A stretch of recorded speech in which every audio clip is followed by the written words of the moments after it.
தேவனுடைய பரிசுத்த நாமங்களுக்கு துதி கன மகிமை உண்டாவதாக. அப்போஸ்தலர் நடபடிகளில் இருந்து அங்கே ஆண்டவர் செய்த தன்னுடைய சீசர்களை கொண்டு செய்த காரியங்களை, சீசர்கள் எப்படியாக வாழ்ந்தார்கள், ஜனங்களை நடத்தினார்கள், அங்கே அவருடைய வரங்கள், அவர்களுக்கு கொடுக்கப்பட்ட வரங்கள், தாளந்துகள், காரியங்களை எப்படியாக பயன்படுத்தி தேவனை உயர்த்தினார்கள், மகிமைப்படுத்தினார்கள் என்பதை குறித்து பார்த்து கொண்டு வருகிறோம். அப்போஸ்தலர் 3ஆம் அதிகாரத்திலே அங்கே தாயின் கருவிலே சப்பானியா இருந்தவனுக்கு தங்களிடத்துல இருந்ததான அந்த இயேசுவின் நாமத்தை கொண்டு யோவானும் பேதுருவும் சுகத்தை கொடுத்து ஜனங்கள் மத்தியில் ஒரு பிரமிப்பை உண்டாக்கின போது, அதை கண்டு தங்களிடத்துல வந்த ஜனங்களுக்கு தங்களுடைய சக்தியினால, பக்தியினால இதை செய்யல, இயேசு என்கிற அவரால நாங்க இதை செய்தோம் என்று சொல்லி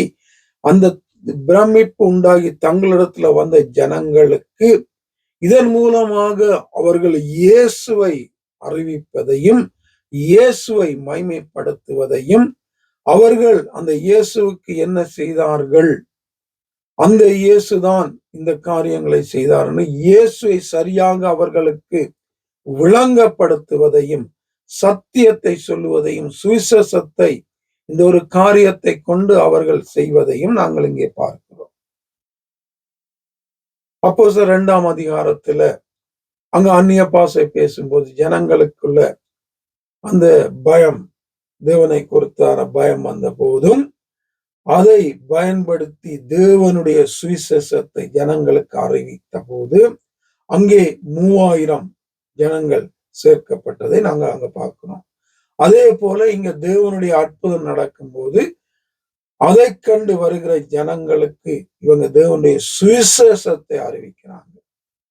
பாருங்க, இதுக்குத்தான் அற்புதம், இதுக்குத்தான் அதிசயம், இதுக்குத்தான் வரங்கள், இதுக்குத்தான் தாளந்துகள்.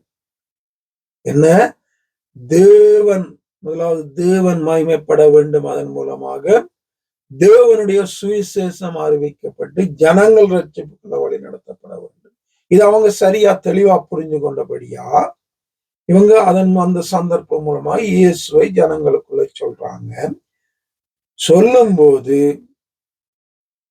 வசனத்தை கட்ட 4ஆம் அதிகாரம், வசனத்தை 4ஆம் அதிகாரம் 4வது வசனம், வசனத்தை கேட்டவர்கள் அநேகர் விசுவாசித்தார்கள், அவர்கள் தொகை ஏறக்குறைய 5000 இருந்தது.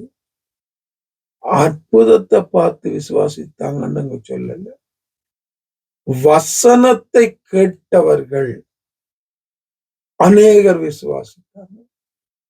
அப்ப இந்த விசுவாசம் வசனத்தினால வரணும், தேவனுடைய வார்த்தையினால வரணும். தேவனுடைய வார்த்தை தான் விசுவாசத்தை கொண்டு வரணும். அப்படி கொண்டு வரும்போது அந்த வார்த்தை அவங்கள ரட்சிப்புக்குள்ள வழி நடத்தும். வசனம்தான், வார்த்தை தான். இது இல்லாம எந்த ஒரு மனுஷனும் தெய்வத்துக்கு நேராக வழி நடத்தப்பட முடியாது.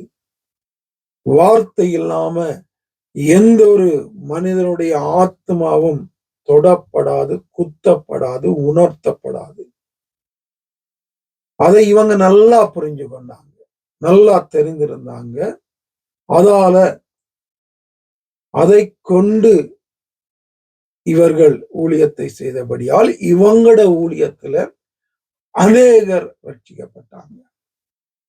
இங்க பாருங்க, 2வது வசனத்தை கேட்ட அநேகர் விசுவாசித்தார்கள், அவர்களுடைய தொகை 5000 இருந்தது. வசனம்தான் ரட்சிப்புள்ள ஜனங்களை நடத்தணும். வசனம்தான் ரட்சிக்கப்பட்டவர்களை தொடர்ந்து ரட்சிப்புல நடத்தணும். வசனத்தை கொண்டுதான் ஆண்டவர் காரியங்களை செய்வார். அப்ப இந்த வசனத்துக்கு முக்கியத்துவம் கொடுத்து வாழணும் ஒரு மனுஷன். தேடணும், தியானிக்கணும், உணர்வடையணும், கிரியை செய்து வாழணும். அப்படி வாழும்போது ஆண்டவர் அந்த வார்த்தைக்கு முக்கியத்துவம் கொடுத்து வாழுகிற ஒரு மனிதனுடைய வாழ்க்கையை கொண்டு அவர் அநேக காரியங்களை செய்து தன்னுடைய நாமத்தை மகிமைப்படுத்தி அநேகரை ரட்சிப்புக்குள்ள வழி நடத்துவதற்கு இந்த நாளிலும் அவர் போதுமானவராய், மாறாதவராய், சொன்னதை செய்கிறவராய் அவர் இருக்கிறார். அந்த தெய்வம், அந்த ஆவியானவர் தொடர்ந்து உங்களை வழி நடத்துவாராக. ஆமென்.